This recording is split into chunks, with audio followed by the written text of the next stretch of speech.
Здраво и добре дојдовте на денешната подкаст епизода, во која денешен наш гостин е господинот Дарко Костов.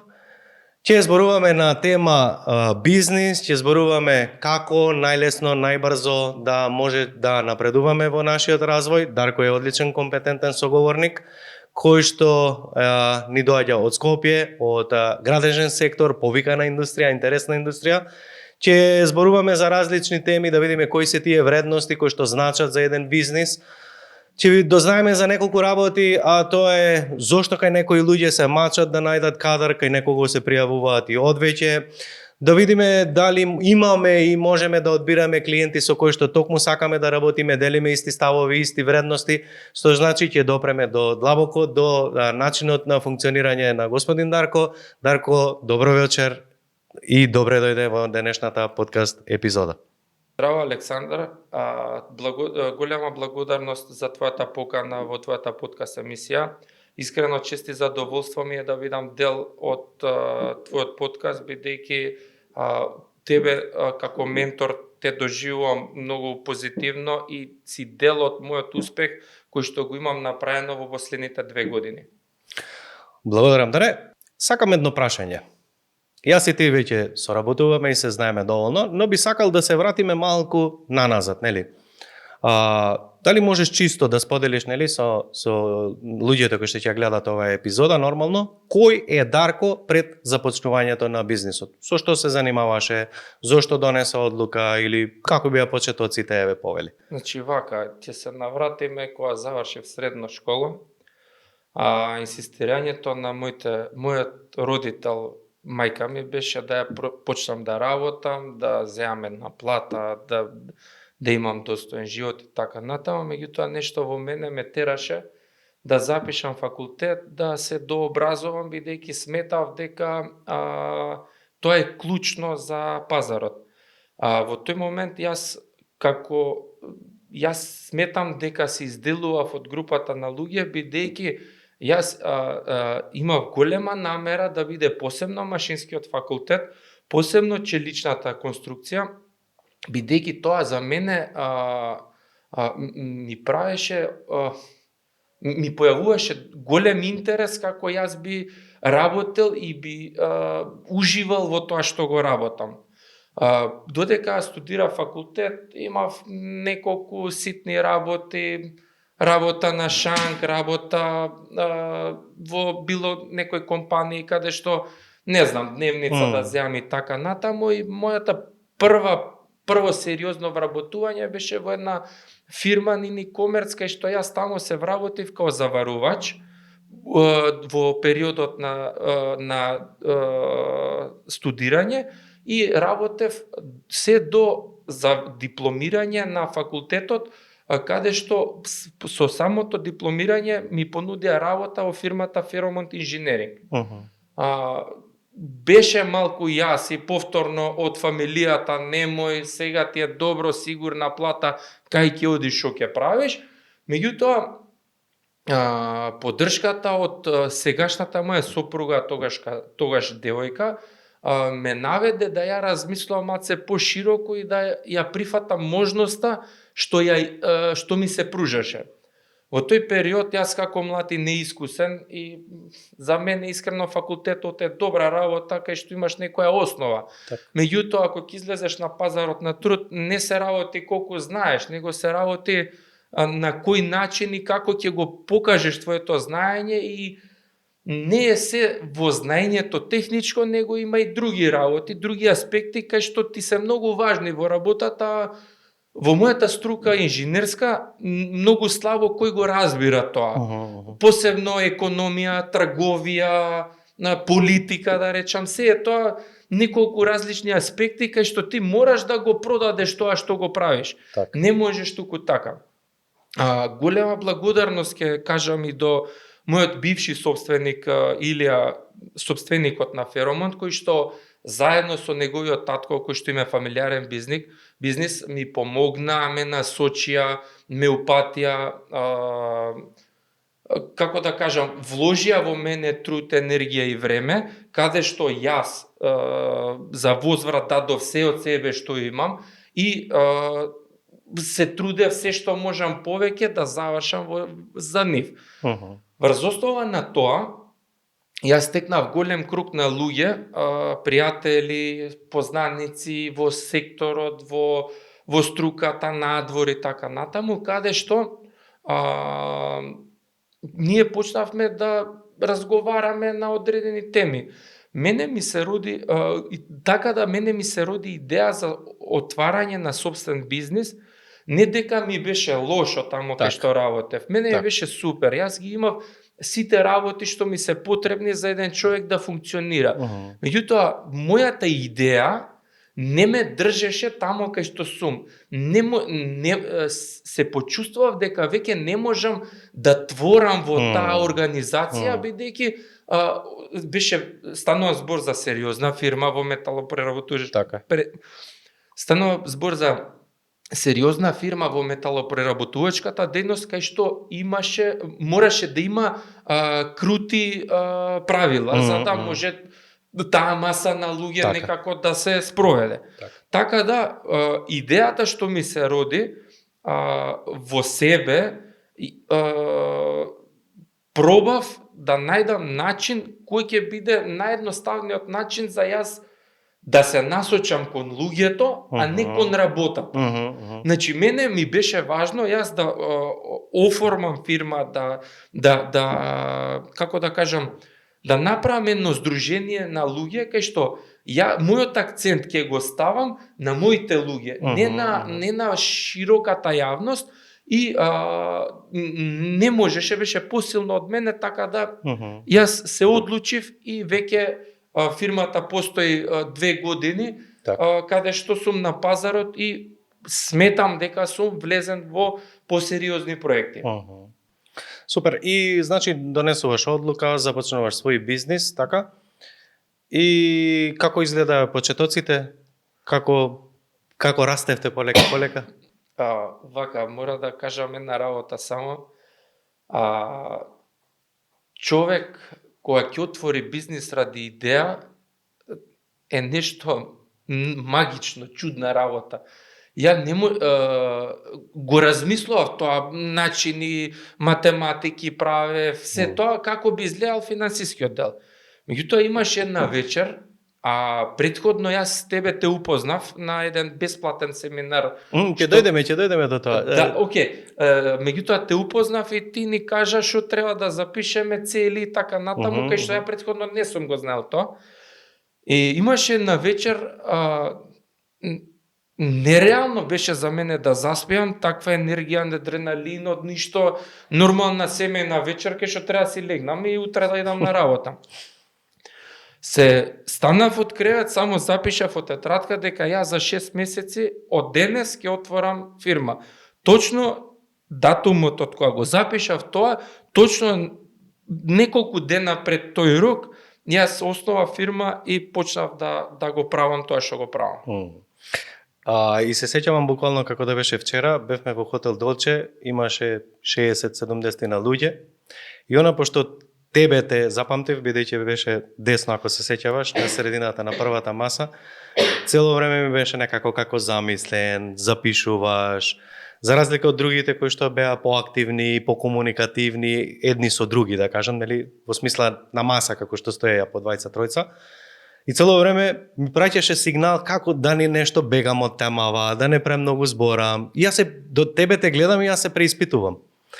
И што ми дојде еден интересен момент, ако се сеќаваш вежбата која што работевме, тоа е да погледнеме малку подалеку, нели, во иднината, 10 година и наша цел, да погледнеме финансиски цели, кариерни цели, нели, широк спектар. Ти запиша дека сакаш да отвориш фирма, така? За 6 месеци. Дали нешто друго имаше или тоа беше тоа? Имаше 3 работи, не ми кажа ќе ја понесев тетратката, 3 работи од кои едно беше да основам фирма, второ беше да ја стабилизирам за одреден период со одреден број на луѓе и трето беше како јас да се тргнам од фирмата, да оставам да работи сама себе си. Сите тие, практично целото твое водење на тој семинар За големата група на луѓе може ќе звучи од мене арогантно и глупо, меѓутоа изгледаше смешно и као имаа луѓето еден сат да потрошат и тука малце да се пошегуваат и да дофрлаат и така натаму. Меѓутоа ја во тој период, понесен од мојата идеја, читав одредени книги кои што не ги разбирав доволно, али сите твои насоки, изборења и насочувања и факти водеа кон тоа ја што кон мојата замисла. И затоа јас бев стегнат во грч и многу ме интересираше секој нареден збор што ќе биде, за да јас можам да се врз основа на твоите зборови јас да извлечам поука. Посебно вежбата што јас ја направив. Од тога веќе сме ја правеле 100 пати истата, нели? Окей, после за на различно ниво, другите семинари, да. Меѓутоа баш таа вежба јас што ја направив, таа вежба мене ми донесе малтене предвидување на мојата иднина само со многу пократки рокови. Малтене ако беше 1 година до 3, тоа мене ми се случи за една. Ако беше од меѓу 3 и 5, тоа ја веќе го добив на 2. Веќе 10-та година јас не сакам да бидам толку амбициозен, меѓутоа 10-та година може да се случи меѓу 3-та и 4-та. Добро. Искрено, врз основа на тие записи, мојата скромност тогаш, а не погледнување кон реалната визија, кон тоа што можам јас да го дофатам, беше тоа. И сега јас гледам како сите работи, сите мои пишани документи, не само таа вежба, и од сите други вежби што сме ги правели во Mastermind и во било каде, малтене, само треба да помине времето и се тоа, исто како што е напишано, излегува. Сега има некои предизвици во текот на остварувањето, меѓутоа дел од работата. Така е. Не може само позитивно да се случува, мора и по некоја препрека за да биде интересно, нели? Не би било интересно ако е се позитивно. Така. Знаеш што ме интересира една работа? Почнуваш фирма, вработуваш луѓе, работиш на проекти, на почеток, нели, нормално дека е неизвестно, секој клиент ни е важен, секоја, нели, образот да го сработиме проектот на време, односно да го сработиш на проект, и чисто ме интересира, како изгледаше еден просечен работен ден твој, да кажам? Може би ќе излезнам малце од прашањето, ама ќе ти одговорам вака. Јас сметам дека делумно ќе го постигнав ова што го постигнав без твоја помош, меѓутоа со или стенд или мозочен удар. Скрајот. Да, тоа е, мислам, тоа јас секаде го кажам и тоа е голема реалност. На почеток кога сакаш да се докажеш на пазар, искачаат некои работи од тебе, како си бил ти воспитан во детството и кои се твоите вредности, како треба да се насочуваш. Меѓутоа тоа не е вистината на работите што треба да се случува. Како би движеле работите? Сите знаеме дека има многу интелигентни луѓе на пазарот, има многу добри луѓе, добродушни, ама има и лукави. Има и луѓе што не сакаат да го спроведат тоа што ќе го кажат, и ние, барем јас за себе кажувам на ова поднебје, сме воспитани, чесен, поштен, вреден, се као што треба, и нели нормално да се ја завршиш работата. Дали ќе ти се плати или не е многу важно, ама ти да бидеш голем фрајер пред луѓето, за ти да можеш да тоа што си кажал да го допринесеш. И тоа е се во ред кога имаш 3-4 вработени, кај што можеш месечниот трошок од домашната заштита да го покриеш. Меѓутоа, ако ќе стане збор од 10 вработени нагоре, тоа веќе станува сериозна работа и месечниот трошок режиски плюс материјални добра и така натаму не е за подценување и тоа мора да има некое движење и тек на настаните финансиски, правни, технички и така натаму, како ние би ја движеле фирмата. И како изгледаше од прилика еден ден, доаѓаш од претходна компанија, нели, која што функционирала на свој начин, не велиме дека е добро или лошо, него сега треба ти да се трудиш, нели, да направиш своја екипа, свој тим, свој состав и нормално дека не е се исто, нели? Ако претходно сме имале поголем број на луѓе, сега треба ние тој тим да го создаваме, нели? Во еден момент се наоѓаме на продажни разговори, во еден момент во набавка, во друг момент во производство. Како успеваше да го избалансираш или како викаме, нели, да жонглираме помеѓу сите тие улоги? Знаеш како, Александар? Првично, човек работи по сеќавање. Многу е лесно да ја пресликаш претходната фирма во твојата и да продолжиш понатака. Единствената разлика од тоа што јас го праве во претходната фирма, не дека беше лошо, беше супер, стекнав искуство, знаење, луѓе, пак пофални зборови до мојот бивши собственик, мислам, немам што да кажам за него, човекот е супер, се е како што треба, и тоа он си го води бизнисот на свој начин. Така. Кога станува збор за начинот на кој ја почнав да го водам, ми беше многу тешко како јас да излезам од сопствените образци и да она што вистински и реално треба да се представи пред клиентот, да се заврши работата на тој начин, некако ја немав конкретно, како да кажам, не бев конкретно способен да бидам 100% искрен. Не дека ја не сум седел на продажни разговори, не дека не сум извршил, не дека не сум извршил технички работи. Меѓутоа има една клучна работа кај што мене ми помогна многу да многу брзо израснам во кругот како сам собственик и многу големо почитување да стекнаме тоа што јас морам да бидам искрен према луѓето. Колку и да е добро или лошо, морам да му ја представам сликата. Најважната работа што ти ме научи мене е дека ја не морам да соработувам со било кого, дека јас моја слобода е јас да си ги одберам клиентите. А претходно јас мислев дека клиентите ме бираат мене. Тоа беше клучот каде што јас можев психолошки да се ослободам, за да можам да го преземам баш кормилото на фирмата, за да можам да ги водам и правните работи, и економски, пошто не можеш ти кога ќе отвориш фирма да имаш прво 10 вработени во кадрово, некој ќе ти води економски.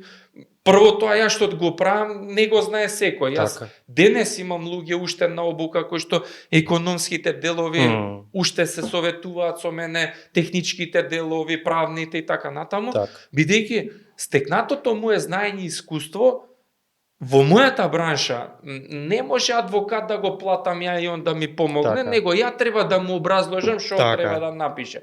И тоа е многу интересна работа, бидејќи луѓето мислат дека ти кој ќе вработиш човек, ќе си тече само од себе. Готово, нема проблем, се ќе биде како што треба. Не е точно, бидејќи тоа ние што го работиме има своја насока, свој смер, свое движење и треба да го прифати тој так на работа за да може да придонесе за фирмата, без разлика колку е стручен или колку многу е стручен или колку малку е стручен. Ако он диши со фирмата, многу лесно ќе му биде да придонесе. Ако он прави други работи, не знам, сега не би сакал да навлегувам, ако он се противи од насоката на фирмата, ќе биде контрапродуктивно.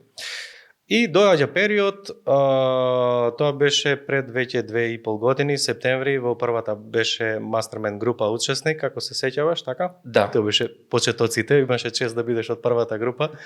Нели како викаат, секојаш е најубаво бе да бидеш помеѓу првите, не помеѓу последните. Па би сакал само да те прашам, не пропушти ниту една среда. На почетокот, ако се сеќаваш, ќе те потсетам. Знам зашто ќе кажеш. Се вклучуваше, па некогаш има камера, па некогаш нема камера. Па Александар, знаеш, ја не ја направив ова вежбава, може да ме рипнеш, нели? Она, како да кажам, нели, само покажува дека си човек одговорен и амбициозен и дека не правиш фил, туку ако имаш нешто сработено, си комуницираш искрено и супер, нели? Следна работа. Денеска веќе соработуваме повеќе од 2 години, скоро у трета влегуваме. Помина и одмори, и свадби, и родендени, и крштевки, и чуда, и ти, ако се сеќавам добро, до сега имаш пропуштено една среда кога беше во Бугарија, не знам што правеше, но ти ќе се сетиш, и уште една среда, а тоа беше кога беше на одмор со семејството, и еве нека е уште една, ама повеќе од 3 среди сигурно не си пропуштил. Прашањето ми е следно.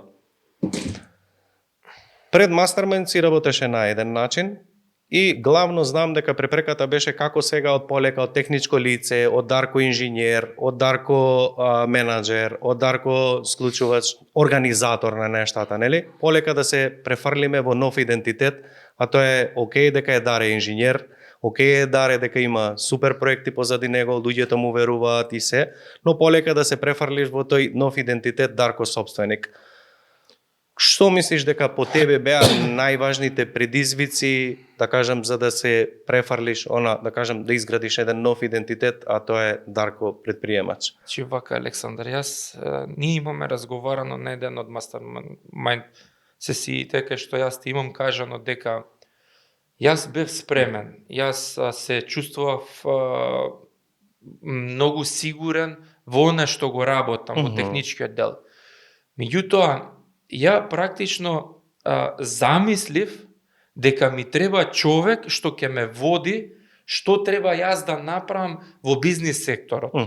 Ја не знаев ти што ми нудиш кога ме побара за Мастермајнд, кога прифатив. Ти само ми објасни одредена општа работа, ја не верувам дека и ти си го спомна тоа, дека не беше тоа конкретно строго направено, со строги правила од почеток до крај, да се знае од да почнуваш и завршува. Меѓутоа тоа се, како се вика, тој дел се сам по себе излегуваше. Значи, за мене беше многу важно да имам човек, поддршка, што ќе ме слуша и што ќе ме насочи. Јас бев научен на совети од луѓе кои што си го гледаат својот дел и ќе ми дадат погрешен совет. Меѓутоа, тогаш прв пат јас видов, сега свесно можам да го кажам тоа, ама тогаш не бев свесен во ова што сега го кажам, јас видов човек кој што може индиректно да ме насочи, сам да си го решам проблемот, не да ми мудрува условно, што ја треба да направам ако некој мене ме скарал, како ја да му вратам. Него како да најдам јас повеќе решенија, точно да излезе вистинското право решение, за да јас можам да го решам проблемот. Сите знаеме дека нема нерешлив проблем, нерешлив проблем има ако се затвориме во себе. Сега, најважната работа во она што јас почнав да правам бизнис, пошто ја немаше да правам бизнис. Јас кој ќе отворе фирма ќе беше само вработување. Бидејќи јас ќе работата што ја работам во претходната фирма, со засилен интензитет и со некој малку поголем профит. Поголем или помал, тоа ќе кажеше нели мојата способност за економско преговарање, не техничко. Во периодот на првиот семинар, мене ми беше многу незгодно и срам, бидејќи јас требаше да изнесам став, мојот став што ја во себе го знаев, што знаев дека е правилен, за мене, не за сите, знаев дека е правилен, тоа нештото што ме мачеше, ама немав начин како да го имплементирам. Влегува во непознато поле кај што едно е ти да нацрташ проект, едно е ти да дефинираш детали, тоа што си го работел. Меѓутоа, друго е да седнеш со човек и да му го продадеш знаењето без да ти го земе без пари или без да ти те искористи на одреден начин или да му работиш за минимална сума. Значи, се тоа, јас во текот на семинарот, да речам, го научив, бидејќи не само дека јас треба да продадам нешто, и кои се аспекти на фирма, Canvas модел ќе спомнам, мислам, уште не го разбирам, меѓутоа до тогаш не знаев што е тоа. Искрено, јас во малтене првата половина на Мастермајндот мислев дека ти збориш на друг јазик што ја не го разбирам.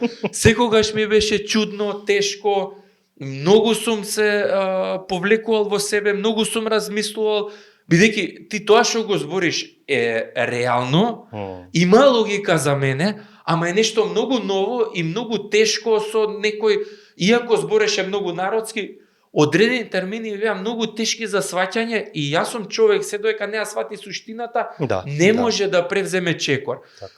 Гледав одредени луѓе што беа заедно со мене дека знаеш ти ќе кажеш нешто и они одма развиваат тема, ама тоа за мене е многу лизгав терен и непознато. Јас секогаш се стиска во себе се додека не почувствувам дека сум сватил дека можам да направам нешто или барем да дадам моја насока во разговорот. Совет никако, во тој момент видов дека совети не се задавање, него дека се насоки на размислување. Така да, најголемиот момент во бизнис, како да кажам, во бизнис муабетот е тоа што во текот на мастермајндот, јас сватив како треба да размислувам во насока на бизнисмен, а не во насока на машински инженер, техничар. И тоа ме донесе на пазарот на труд, кај што ја можам да разговарам со бизнисмени, достојно, рамо до рамо, иако јас сум нов во браншата, да можам многу лесно да се продадам, да ги освојам, да им завршам работа. Нормално, како што сме се договориле, за сите да бидат задоволни и на тој начин јас ги добив тие подобри клиенти што ми беа. Инаку на почетокот јас се мачев со партнерски односи, со луѓе, со познаници, па моли го, чекај го, па нема врска, ќе биде подобро.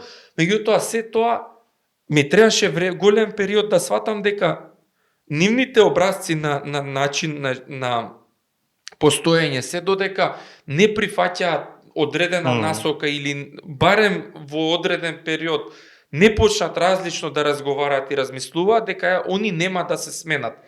Многу ми беше тешко, посебно ти пробуваше да ме убедиш не пробуваше да ме убедиш, него ме насочуваше и нормално дојде денот кај што ја сватив дека одредени луѓе те манипулираат за собствена, како се вика, за собствена корист, одредени луѓе те бараат до тебе за да направите заедно нешто. Јас ги барав тие вторите и во овој момент сметам дека сум до нив. Супер тема ми начна и би сакал само да споделиш од твој агол. Сега имаме подкаст епизода, но веќе претходно се и други епизоди во кои што зборуваме целна група, идеален клиент, се тоа на маркетинг што го работевме и снимив неколку епизоди во смисла нели да ги насочиме или да им помогнеме луѓето. Ја памтам твојата реченица беше интересна кога дојдовме до делот на маркетинг и велиш па знаеш Александар, па јас не водам некој маркетинг, па ние немаме потреба од маркетинг, ние ги добиваме на друг начин клиентите, нели што е сосема окей. Кога зборувавме за целна група, кога зборувавме идеален клиент, ABC понуди, ако се сеќаваш, нели? Што различно и каде во кој дел ти помогна токму и диференцирањето, која е моја целна група, кој е мој идеален клиент, дали држи вода или не држи вода, како на твојот и на твојот бизнис влијаеше тоа спознание? Целна група и маркетинг ќе ги разделам. Целната група за мене ми помогна јас да формирам една понуда која ќе се држам за неја и ќе бидам експерт во полето. Така. За да почнам некако, за да се докажам пред луѓето, бидејќи јас сум нов на пазар, јас мораше да направам нешто што го прават сите, ама на подобар начин. Гледав како може искрено да се разговара со инвеститорот, без криени трошоци, гледав без разлика која работа и да ја добијам и да изгубам, ја гледав многу важно, ќе го спомнам еден пријател, вика Дарко, вика, многу е важно инвеститорот да знае со колку пари ќе го заврши објектот, не со колку пари ќе го почне, вика, пошто кога ќе го почне нема крај. Многу беше важно, а многу тешко за мене да сватам што значи тоа единствена понуда, што значи тоа една понуда. Јас тоа на некој начин сум го правил, ама малку како замаглено, како недоволно јасно и така натаму. Кога ми станаа работите појасни за целната група, јас сватив што уствари правам и сватив што уствари точно и конкретно треба да нудам. Во тој начин, бидејќи мене ми беше појасно, се јавија и луѓето што им е јасно тоа што им Истото треба. што ми е јасно. Да. Исто и ништо им е јасно Так. за да почнеме да соработуваме, бидејќи јас бев во еден како да кажам, многу низок сектор на работа кај што ја не разговарав со бизнисмени, него ја разговарав со мајстори што работат Така. бизнис. Така. Тоа е многу тешко да како да кажам, многу е тешко да се разбереш со луѓето, бидејќи и покрај се, они сепак мислат дека ти нешто на крај мора да излезе во твоја корист без они да знаат. И тоа е многу лошо во бизнисот кога нема доверба еден према друг, во кога се склучува договор. Кога станува збор за маркетингот, јас уште не можам да се иако знам колку е важно, ги гледам примерите на луѓето во групата кај што сме, кај што луѓето прво сметам дека сме различни карактери и се многу затворени и за нив маркетинг е баш онаа вистинска работа што ова е некако констатација, меѓутоа моје мислење не би требало да се зема предвид. Они се малку позатворени, имаат помал круг и маркетингот им е на начин на кој они добиваат клиенти.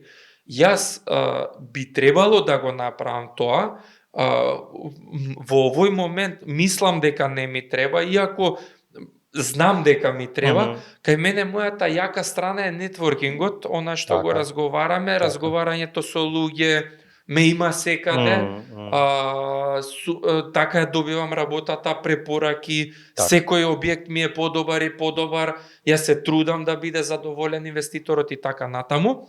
Сега, се е тоа супер, меѓутоа тука повлекуваме една линија. Ако не сум ја, нема кој да донесе работа, а тоа е маркетингот. Маркетингот мене ќе ми обезбеди, тоа го знам, уште не можам да го, како се вика, уште не можам да го почувствувам, меѓутоа сигурен сум во себе и знам дека маркетингот во мене маркетингот ќе ме ослободи од мојата крвава работа, условно кажано, до доаѓање на нов клиент. Бидејќи секое доаѓање на нов клиент за мене е ручек, кафе, излагање у град, муабети, конекции, како да кажам, го држам кругот на луѓе за да може да ме препорачаат, за да бидам добар со нив. И јас секако ќе останам добар, тие се мои луѓе, искрено што ги сакам, ценам, почитувам. Меѓутоа маркетингот ќе ми даде начин на кој што барем една до две од позициите што ќе стигнат у фирма нема да бидат препорака и нема да бидат нетворкинг. Така. Знаеш што ме интересира една работа? Ти си сведок, веќе долго време, помина со нас, без нас, нели, и група и на мастермајнд, си имаш и своји другари, пријатели нормално. Активен си, како што кажа, и во нетворкинг и останато дружење со луѓе. И јас сум сигурен дека си слушнал дека секоја втора од прилика реченица гласи нема луѓе во државава, човек не може да најде саглам вработен, сите паметни не ја напуштија државава, сите честни, квалитетни веќе некаде работат или самите работат, нели? А ти имаш еден интересен проблем, кој што се вика, се пријавуваат луѓе кај тебе на непостоечки оглас. Самите твои вработени ги препорачуваат своите блиски луѓе, роднини, пријатели, нели, тражат место. Јас го сваќам само тоа како една сериозна работа, некој вработен, нели, да ти препорача свој човек, значи е задоволен од местото.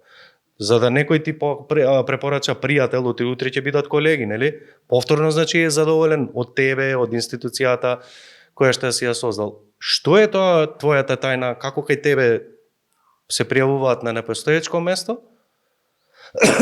а некој не може еден да најде? Значи вака, Александар, јас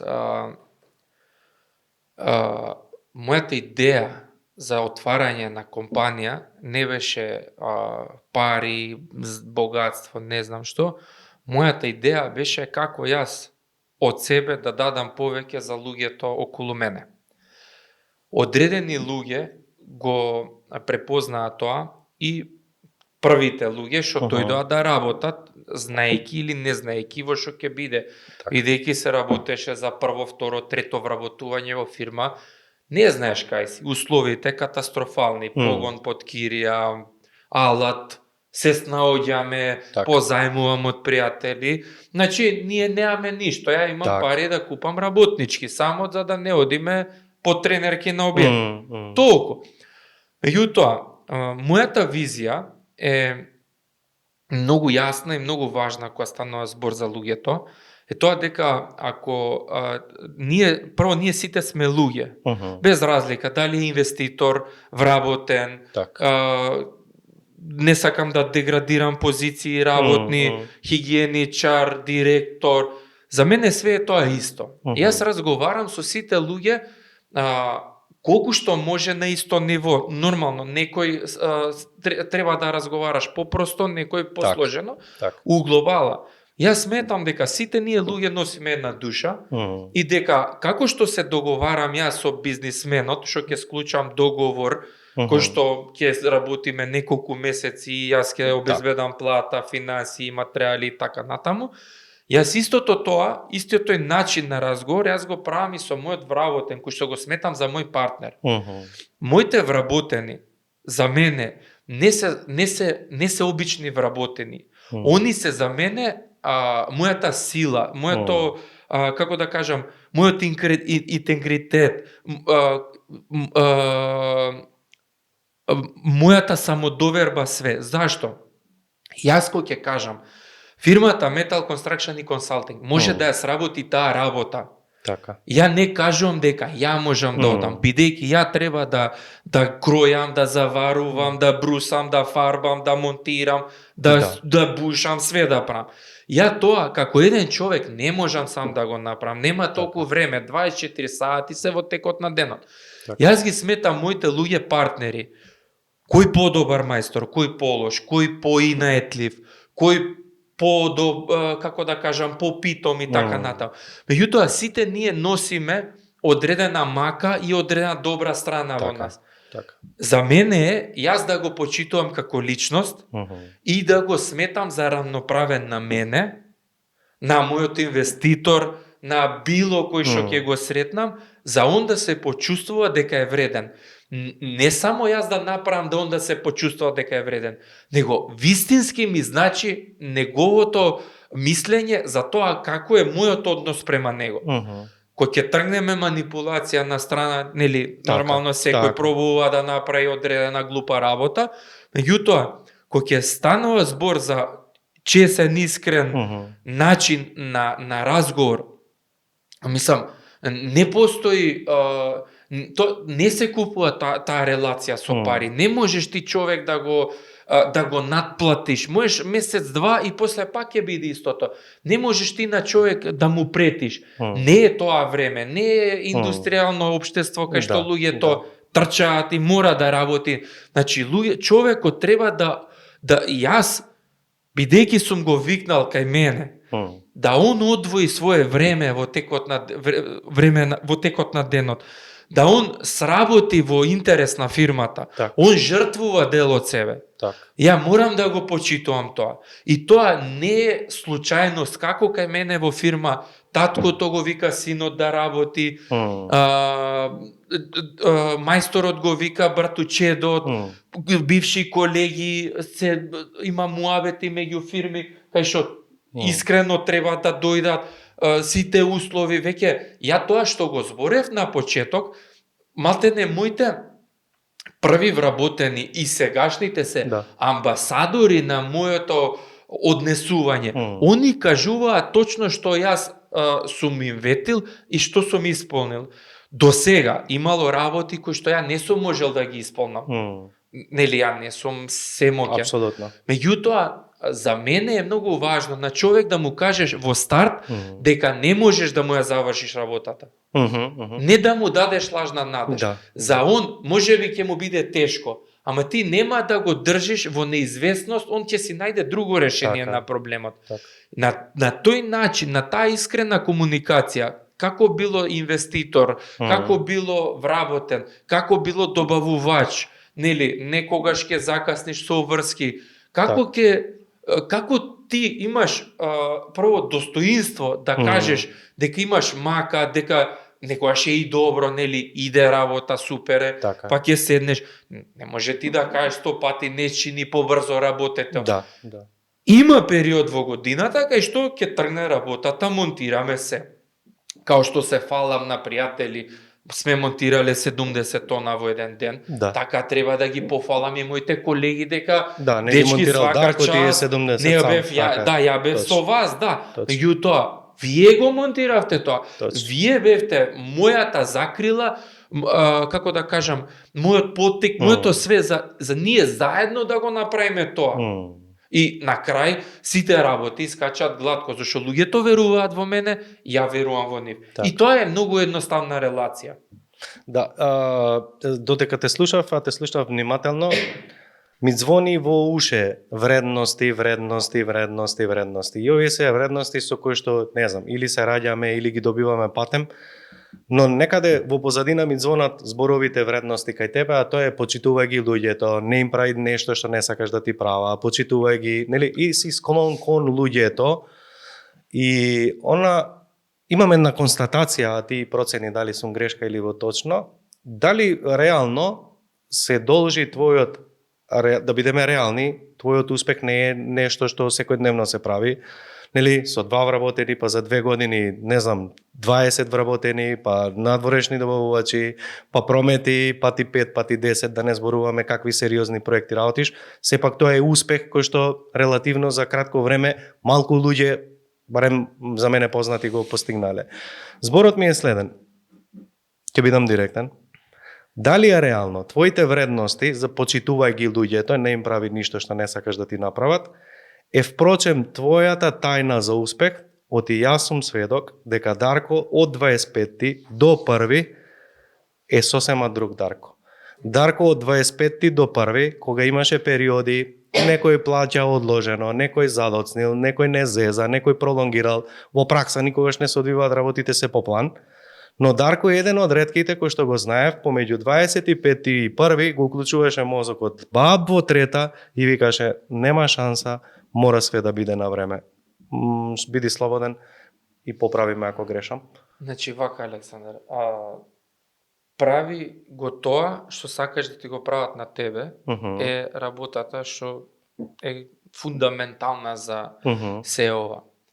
Ако јас сум се договорил со одредена група на луѓе за одредена за одреден финансиски месечен надомест и така натаму, плата да го наречеме, или не е важно, по учинок имам и надворешни фирми што ми работат. Значи, ако јас сум се договорил за нешто, и они ми дале за возврат на мене време, енергија, трпение, работа, па некој се повредил, се чукнал, се удрил и така натаму, каде они дале нешто од себе, јас имаше периоди од 25 до 1 ја не можев да спијам додека не ја обезбедам платата или одредени, како се вика, одредени примања кои што ми се важни за одредени добавувачи или надворешни групи. Кога спомна сериозни проекти, сериозни достигнувања. Значи, чудо или не, од кога почнав да работам до сега, јас идам само на поголеми проекти, само на посериозни инвеститори, само на посериозни работи. Меѓутоа, една работа сме ја разговарале и сега ќе баш потенцирам. Секој проект ќе дојде и ќе отиде. И ќе ми биде интересно и знаеш како ќе добијам чувство на исполнетост во одреден период додека сум го земал проектот и во моментот кога сум го завршил, кога сум видел како изгледало. Тој проект е врз основа на луѓето, не е на мене. Значи, јас сум организирал одредени луѓе кај што јас сум договорил нешто и луѓето ме подкрепиле и сме завршиле. Моите достигнувања се исто многу важни, бидејќи се моите достигнувања на тимот, а не мој. Бидејќи јас имам луѓе позади мене што работат. Јас, као што кажав, ја не можам да заварувам 24 сата. Да, да. Јас имам одредени работи во текот на денот што треба да ги обавам, за да сработам нешто, кај што не е оперативен дел од работата.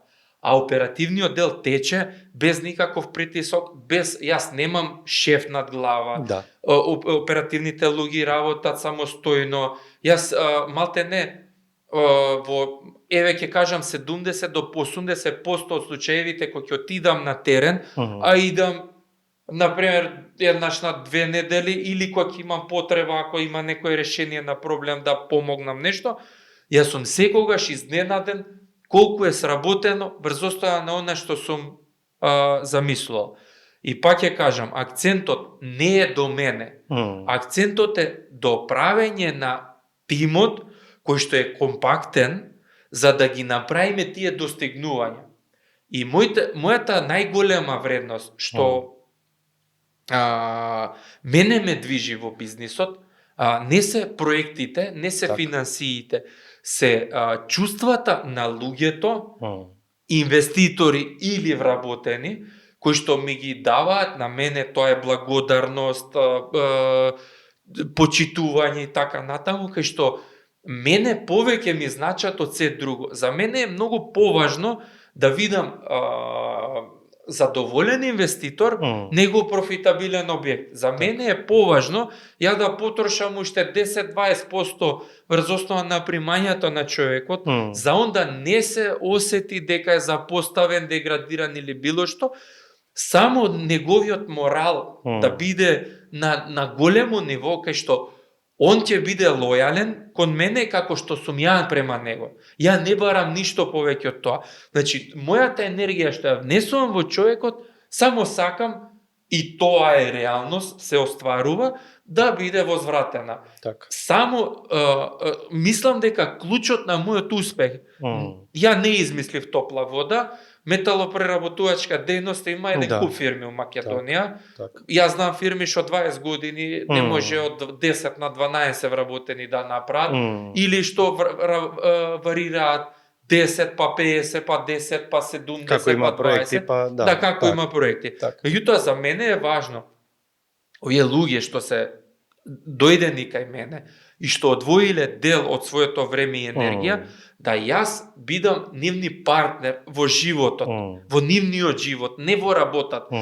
За мене е важно они кои ќе дојат на работа да отидат задоволни и проблемите од работа да не ги однесат дома. Да. Него од дома сите имаме проблеми. Абсолютно. Нема човек, има човек само што не сака да ги каже. Да. Тука тоа е акцентот кај што јас пробувам да направам организација кој што луѓето кои ќе дојдат на работа, им се доаѓа на работа, им се работи и мојата работа е да видам што можам повеќе да ги направам позадоволни луѓето, за да добиам за возврат, а нешто повеќе да им претам или уценувам за да добиам нешто краткорочно за возврат. Сигурно одиш на објект да ги контролираш, дали некој дошол, да не сгрешил, да не дошол или немаш потреба тоа. Како што кажав, јас одам на објект само мене кој ми е кеф, одам во погон само мене кој ми е кеф, или само кога ќе ми се јават дека имаат потреба од мене. Во начинот на вработување, јас на никого не му нудам плата, јас барам луѓето да си ја представат својата вредност, каде што горе-доле, мислам дека до сега немам испочитувано човек да не му го дадам тоа што го побарал. Так. Јас не сум човек што ги гледа лошите страни кај човекот. Јас сакам кај човекот да ја најдам добрата страна. Како реално, вистински да го искористам неговиот потенцијал за он да си ја сработи платата и да може да добие повеќе. Значи, јас не ги притискам моите луѓе, значи, сите знаат кој сака може утре да дојде на работа, кој сака не мора да дојде. Платена им е платата обезбедена. Кој сака да земе боледување, кој сака да земе одмор, кој сака... Само тоа треба да биде во Така.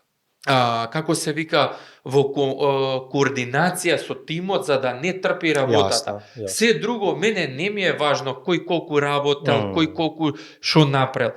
Важно ми е да се сработи работата и не сакам да влезам во оној микроменеджмент. Александар скрои 10 парчиња, а Петко 5. Зошто Петко скрои 5? Имаше момент на објект кај што се монтираше панел и тука бара физички напор. Еден од колегите не можеше да работи, јас му го знаев неговиот приватен проблем. Так. И луѓето што се поодговорни, знаеш, не кочи, не ова, дечки издржете, а оваа недела ќе осмениме. Човекот не му е до панелот, му е до друго главата. Да, апсолутно. Панелот му е последно, моментот приоритет. Ама он него ни гледаше панелот таа недела. Значи, само сакам да кажам дека јас сум тој што треба да останам присебен, да не се вратам во моите образци кај што некој не сака да работи и да си го бара мојот проблем од минатото, јас што не сум работел, па сега и него да го караме, него јас сум тука вистински да го сватам човекот. Во тој момент, ако нема манипулација, многу лесно се решава проблемот. Така. Исто ме интересира една работа. Како и секој на почеток, нели, се трудиме да добиеме клиент.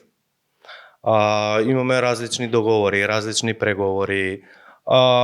Оној период кој што сите сме го преживееле, се верувам дека и ти, а тоа е некогаш па и не правиме некој пресериозен избор или стрикни договори, затоа што ипак први е први, треба да се поделат плати, мора на почеток си, не можеш да бираш се и се што, нели, во смисла, а денеска буквално си во фаза кај што викаш, окей, ова го работам, сакам, ова не е, брат, по овакви услови, фала ти, не мора, или ти премиум продажба кај што викаме, нели, окей, за да имаме двајца задоволни клиенти, треба да делиме исти вредности, исти ставови, исти рокови, нешто да не обврзува.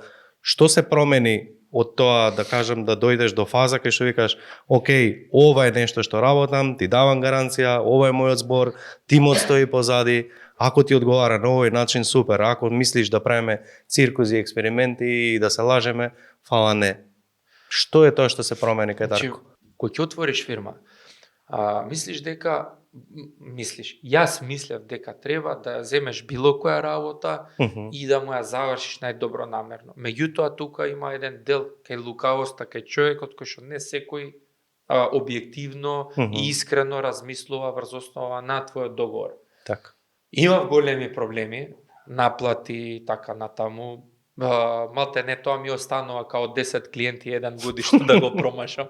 И тоа... Еден прежален. Да, ама тоа е и некој многу добар просек за мене. Искрено, знаеш како, не можеш све да завршиш 100%. Добро, мора нешто да промашиш.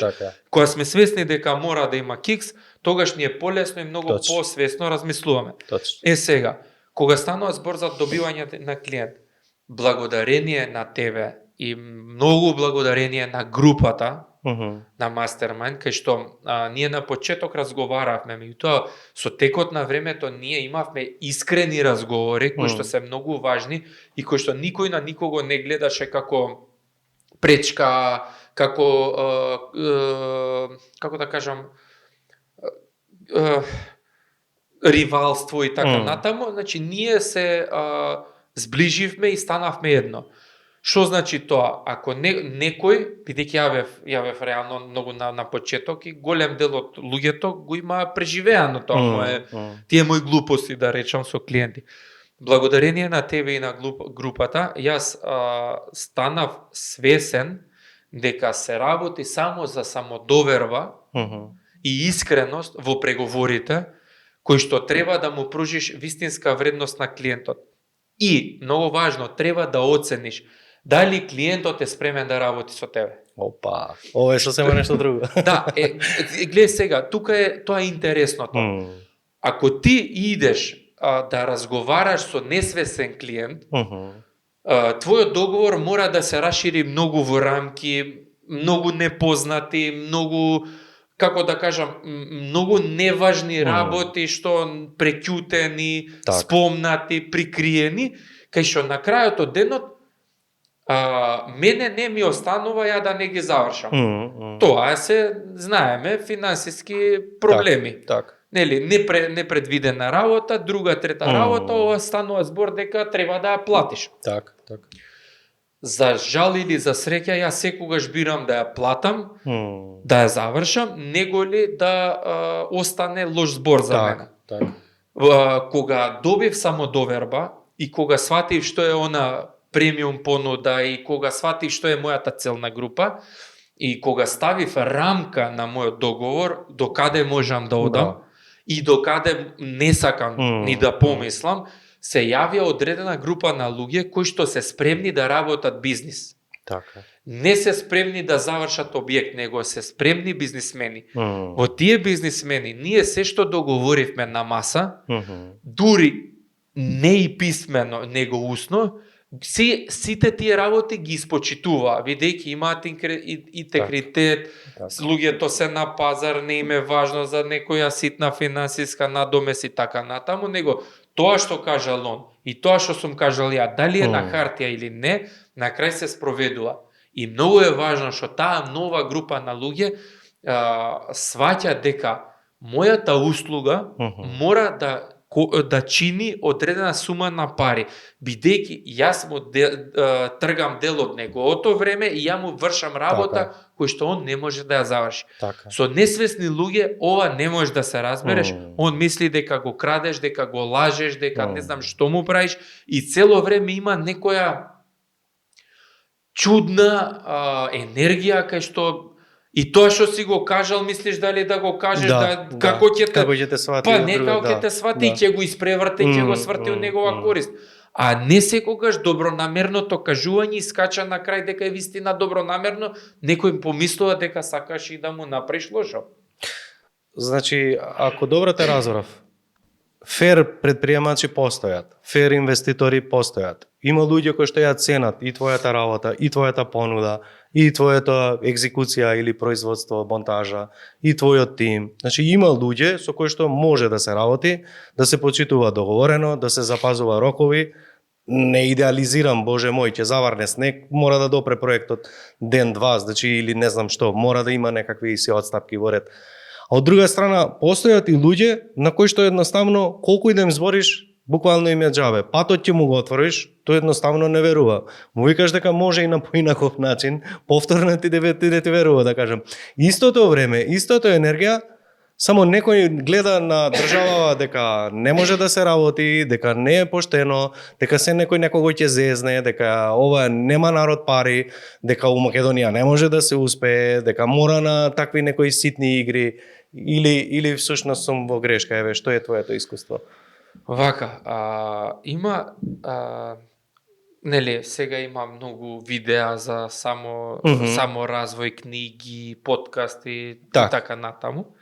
Јуто има сите тие ги гледаат двете групи на луѓе.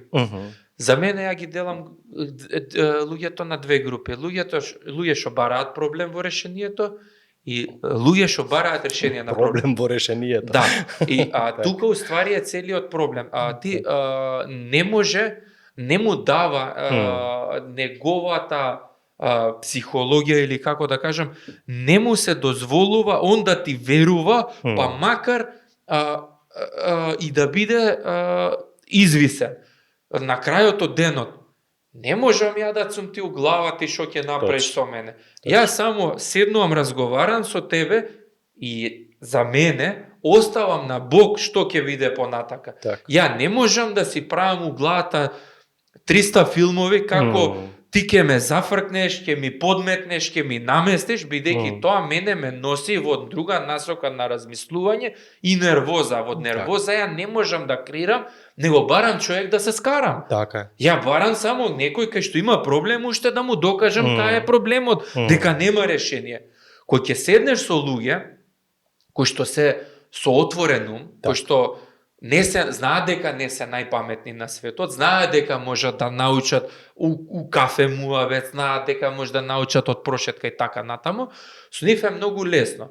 Кажуваш некој проблем, јавно го ставаш на маса, разговарате. Можеби ништо нема да ти помогнат, ништо Да, нема да да. те насочат.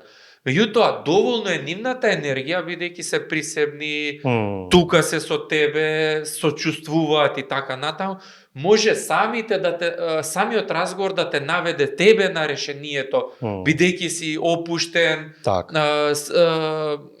сталожен, се ти е убаво, ти имаш само пријатен разговор и ти можеш да дојдеш до таа информација што ти треба да ти текне. Луѓето не може да им текне бидејќи се угрч. Ако седиш со луѓе што не знам, не треба ништо да знае, ама е најдобриот слушател, сам ќе дојдеш до решението на проблемот. Неколку пати сме разговарале, кога ти барам коучинг, нели, да се видиме еден на еден. Ако ми го одложиш коучингот, ја практично разговарам со тебе во тој период, имагинарно, и јас си го решавам проблемот, дури кога ќе седнеме да разговараме, ја веќе имам неколку решенија на тој мој проблем. А секогаш кога си во нервоза имаш едно решение или две или ни едно, па нема каде, готово, крај на свет. А не е вистина тоа, мислам, само седни 5 души за една работа, сите 5 различни ќе ти кажат. Да. Исто ме интересира за чисто за мастермајнд, да кажам. Нели имавме дел Хилтон, тренинзи во живо, коучинг спомна, еве еден на еден, што уште е средбата во среда, за која што пред малку кажав дека, нели, по моje сеќавање знам дека само за овие 2-3 години само 3 пати дури за третото не се сеќавам, еве трети нека биде да не сум грешка твоја отсуства. Што мислиш дека највеќе ти помогна за развој, да кажам, средбите во живо, средите, коучинг, што би те оставило? Ова не сум те прашал никогаш. Вака, ќе цитирам Ружица, како да ја кажам, колешка соработница. Мастермајнџија, колега. Она кажа многу убаво во еден наврат. Ученикот кога е спремен ќе го пронајде учителот. Пак ќе се навратам. Ја не знаев кој си ти, мене требаше човек као тебе. Ја не знаев што правам, ја само барав решенија. Јас во себе, колку бев отворен за знаење, толку бев и затворен, повлечен во страв. Так. Затоа што не секоја информација, не секој насока или така натаму може да те одведе во правилна насока. Најголем впечаток, мислам, голема благодарност и голема пофалба до тебе како менторе, што твојот слободен ум во моменти на криза кај мене, во моменти на криза, на несигурност, на се, можеш да го, како да кажам, можеш да ми ја промениш енергијата и размислувањето за многу краток период, за да ја можам трезвено да размислувам. Многу 100 пати се ми кажал, не е во тебе решението, е во мене. Ама ти не можеш да ми го кажеш, да ми мудруваш, ама ти можеш да ме ослободиш и да ме донесеш до начинот на размислување, кај што јас можам да дојдам до информацијата. Практично, врвот на се е во овој мастермајнд е како полека иде работата, нели, ние почнавме, ја не сакав да се, ми беше срам да излезам на камера. Прво не ги планирав средбите, ја бев у таков хаос, ја работев по 16 сати на ден. Значи, работев од 7 до 5, до 10, до 12, сум станал у 3 сат, ноќеска да доработувам за да отидам и на работа, да не ја запоставам работата, зашто јас си сепак имам образ тамо, сакам да си тече све. Најважната работа е во тоа што ти имаш трпение за човек, кај што знаеш дека ќе му дојде неговото време, кај што ќе се освести и ќе ја прими информацијата на собствен начин, за да он може да ја процесира и за на него да му помогне. Не на тебе, не на не знам кој, него само него. Врз основа на тоа, јас кога ќе ја добивам таа информација, таа поддршка, тоа не го спомнав до сега, поддршката е клучен фактор во бизнисот, кога ќе добиеш ти поддршка од човек кај што во најтешките периоди, сите знаеме дека не е се сјајно дека работиме, има сериозно тешки проблеми, периоди и така натаму.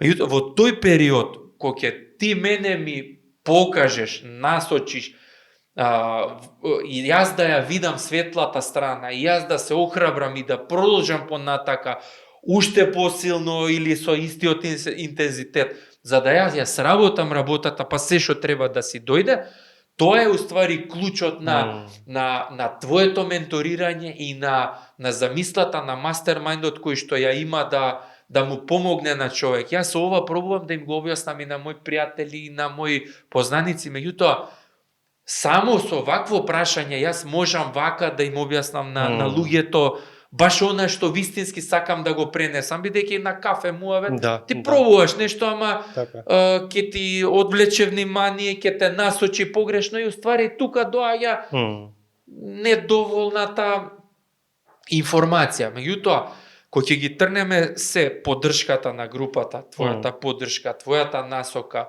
и начинот на кој што можеш да го смениш размислувањето, посебно и кога сум многу среќен, радосен, кога гледам нешто дека ќе тргне, чекај да полека види ова, имаш право, Знаеш, не е само и кога е, пошто не се прават грешки само во лоши моменти, и во многу добри. Практично, оној биланс кој што можеш да го задржиш, барем со поддршката кај мене, да ти можеш да ме задржиш во одредена добра енергија, да јас си креирам тоа што сакам, се држам кон мојата визија, си ги правам одредени работи што треба да ги правам дополнително се што треба да правам, и на тој начин најголемиот бенефит од мастермајндот се добива. Зашто имаше луѓе кои што скокнаа за 2 месеци, средија тоа што им треба и вистина не ни сакаат повеќе тоа. Имаше луѓе што не ни сватија што е мастермајндот. Имаше луѓе што работат уште и така натаму. Меѓутоа, тоа е индивидуално и тоа секој добива тоа што му треба и колку што може да прифати. А чисто вака само прелетен. Тренинзите во живо, Хилтон она целодневно, коучинг 1 на 1 или средите Power Hour што ги имаме секоја среда утро. Од тие три работи што би издвојал дека ти е поважно? Значи вака. Групата, поддршка кажа на групата, окей. Чисто од овие три работи што мислиш дека ти е највредно, како да кажам? Ако можеш да издвоиш, ако немаш никога ништо. Не можам да издвојам бидејќи има многу добра страна. Сите три работи сакаш да кажеш? Вака. Ко станува збор за како се вика, за тренинзите во среда. Они се за мене као со помалку енергија, бидејќи не сме сите заедно тука. Меѓутоа, секогаш кога решаваме одреден проблем, било мој или на член од групата, секогаш сите доаѓаме, барем јас така чувствам, до одредено дополнително знаење и до заклучок преку решавање на другиот проблем. Јас би ја иствоил средата. Значи, ја мислам дека ништо да не разговараме, само да се појавиме во таа група на доверба, само да се појавиме и да ги кажеме благодарностите и да се исклучиме. Доволно. За мене е многу доволно за да можам да ја изгурам неделата, за да ја почнам другата, за да ја сватам дека уствари ја додека работам, ја вистина нешто сум поминал во неделата, вистина сум благодарен за нешто. Бидејќи ние луѓето забораваме на добрите работи, таков ни е менталитетот да гледаме само дека нечини. Ама не е така. И многу убави работи се случуваат и цело време. Ако се сконцентрираме на лошото, фактички тука се губи поентата.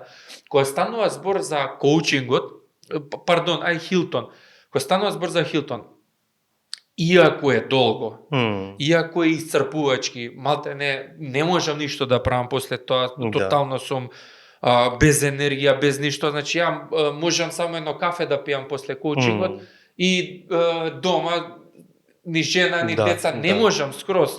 И само мозокот ми иде уште дополнително на размислување. Многу е важно, бидејќи е голем интензитет, голем период во текот на денот, нема каде да бегаш, мора нешто да смениш, тоа е тоа, енергијата е тука и практично најголемите бенефити за мене Јас било кој, многу ми беше криво и штета последниот Хилтон, што Да, не тоа ќе те на следниот, тоа ќе биде, нема да ни побегнеш. многу ми беше криво бидејќи знаеш како многу убава енергија и голем интензитет за одреден период се случува да не може да не си отидеш со поука. Од среда може да не си отидеш со поука среда сабајле, од Хилтон не може бидејќи мора да сватиш нешто. И на крај коучингот. Коучингот се издвојува као работа која што ние покрај ова што го учиме и не го сваќаме као што треба и се противиме и правиме некои наши образци претходни си влечеме па донесуваме одлуки кои што не се реални кои ќе ги сватиш отпосле. Коучингот е една работа кај што толку многу добро барем мене ме насочуваш да јас отворено размислувам, а бизнисот не е ништо повеќе или помалку од отворено размислување. Да ја отворено размислувам за проблемот. Ти не ми реши ниеден проблем, не ми помогна никако, освен умствено, психолошки и енергетски. За мене беше доволно да јас сватам што треба да направам. И сум имал многу тешки коучинзи, самиот знаеш, не знам, мислам да се разделам на пола и да се вратам и така, многу тешко, многу сентиментални работи, многу емотивни и све, за на крајот ја да пробам да се склопам. Вистина ќе ми требаат 2-3 дена ја да си ги соберам мислите и она, да дојдам до заклучок за да ја донесам правилната одлука, што не е по мое убедување, него што е по некоја моја идна насока, моја идна визија кај што ја треба да завршам. Браво. И за самиот крат имам само уште едно прашање, само те молам овде изземиме во смисла ментор и таква работа, нели? Оти доволен дел од емисијава, нели, кажу, зборувавме нели за мастермајнд, за нашата соработка и остана, сега само за момент тргни го фокусот од мене. Прашањето ми е следно. Ако некој ја гледа емисијава, да речеме Дарко пред 3 години, што би го советувал, како тој може да направи она, барем приближно, подобро, слично, она што ти го направи. Сега, овој серијал е фокусиран на, како првична една граница, а тоа е 30.000 евра добивка, но не мора да значи, метафорички, со тебе сме на едно сосема друго ниво од бизнисот, 30 далеку ги замина, но поентата ми е што би го советувал од и буквално твојот школски пример. Цака, за 2-3 години некој што сонува или поминале 10-20 години и се уште или нема работници, или нема работа, или нема клиенти, или оператива, или чуда, во таа насока Значи вака, може би ќе ме допрашаш, бидејќи нема да имам конкретен кон прашањето, меѓутоа е многу важно, било кој што сака да почне бизнис, бизнис да работи, било што само вработување, не е важно. Најважната работа е не смее да се мери со никој. Што е тука поентата? Значи, на пазарот денеска има фирми што се 20 години на пазар, 30, 50, што затвориле фирми после 20 години, има фирми сега што почнале, што пропаднале и така натаму. Има еден куп илјадници, да ги речам, логаритми, кај што не можеш да најдеш пример кај друг човек.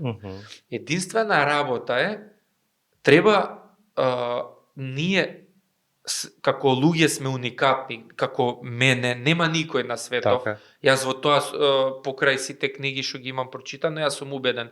Ја тоа што ќе видам, ја тоа што ќе слушам, ја тоа што ќе разберам, некој подобро го разбира од мене или полошо, не знам. Меѓутоа, истата реченица за мене не важи како и за тебе или за било кој друг. Значи, ако не се мери со никој, ако ја искристализира својата визија, што е многу важно, значи он точно треба да знае каде треба да дојде. Ако се посвети и остане дисциплиниран во својата работа, ама не во техничката работа, него во работата на себе, бидејќи работата на себе може да те донесе чекор погоре, а не парите или не својата техничка работа. Техничка зборам ја дека сум техничар, не знам, некој уметник, некој не е важно. Еден куп други работи, има професија, само зборам од мојот аспект. Значи, ако тргне со јасна намера, ако тргне со јасна визија, ако не се мери со никого, ако не му е важна околината, пошто многу луѓе зборат добро, многу луѓе зборат лошо, едва и чекаат да те уназадат, да те бутнаат, има луѓе, не се они криви, толку знаат, толку можат. Значи, ако сите тие аспекти ги зафати и биде дисциплиниран и цело време се труди и се стреми како да биде подобра личност од вчера, времето кој ќе го тргнеме на страна, успехот е загарантиран. Значи, има многу филмови на телевизија кај што ние гледаме филм од 2 часа и после 2 часа, нели, овој бил прво питач, па после станал милиардер, го гледаш 2 часа. Тоа е приказ на животна на некој или така натаму. Што се случува? Луѓето мора да веруваат во процесот. Мора да знаат дека ќе има и добри и лоши работи. Всушност, добрите и лоши работи треба да сватат дека се само за негово добро. Бидејќи ако не те удри некој по глава и да ти каже шо праиш ова, значи ако не ти каже со лошо, ако залеташ во својата имагинација, ќе завршиш на погрешна насока. Целата работа е фокусот да го задржи врз основа на својата желба и да не слуша совети, него да следи насоки. Ако ја следи насоката на луѓето околу него, бидејќи има луѓе вистина што сакаат да му помогнат, не знаат како. Некои што сакаат знаат, некои што не сакаат пробуваат да изманипулираат. Ако човекот има јасна намера, чиста душа, да е сигурен во себе, дека може да го направи тоа, успехот е 100% прашање на време кога ќе биде. Не би додал, не би то би одзел ништо. Одличен завршеток на денешната емисија. Јас би сакал само уште еднаш да искористам да ти се заблагодарам што издвои дел и што беше мој денешен гостик. Се надевам дека ќе славиме уште долго успеси. Се надевам дека како ти, така и компанијата ќе расте. Ти посакувам се најдобро и се гледаме во некоја следна прилика. Ти благодарам, Александар, за поканата уште еднашка, за времето одвоено и она што сметам дека гледаш нешто во мене, бидејќи во процесот на растење човекот има многу несигурност, не само доверба и така натаму. Ти благодарам што веруваш во мене, како еден од луѓето во мојот круг што веруваат и се заслужни за мојот успех, бидејќи мојот успех не е мој, него го препишувам само на кругот околу мене, сопругата, децата, колегите, блискиот круг на луѓе што ми се пријатели, кои што ме учат како треба и како не треба, на луѓето како тебе, што сум те одбрал како ментор. Ти благодарам, јас сум сигурен дека со помош на луѓето, дека успехот е загарантиран практично со помош на луѓето околу мене кои што веруваат во мене и веруваат на тој начин во себе, ние ќе направиме една работа, едно општество кај што искрено јас би се гордеел понатака во животот со формирањето на како да кажам, на организацијата, бидејќи јас денеска имам храброст да изговорам дека јас сум спремен со луѓето со мене да ја сменам начинот на работа на индустријата во Македонија. Тоа е сериозна работа, многу страв, сега треперам кога зборам, да, меѓутоа моја единствена цел е јас да се стремам кон подобро утре за луѓето што допринесуваат, бидејќи се е џабе кои објекти да се изгради, кои автопати да се пуштат во употреба се. Ако нема луѓе да одат по нив, се е Џабе, џабе и така тоа би требало да биде во нивна корист. Така. Прашање на кој начин ќе се како се вика, ќе се имплементира и тоа ќе се сврти во круг, дали финансиски, емотивен или било како. Така. Уште еднашка ти благодарам за поканата, ти благодарам за довербата, па се надевам дека ќе се видиме во следна прилика. Одлично, благодарам, поздрав. Поздрав.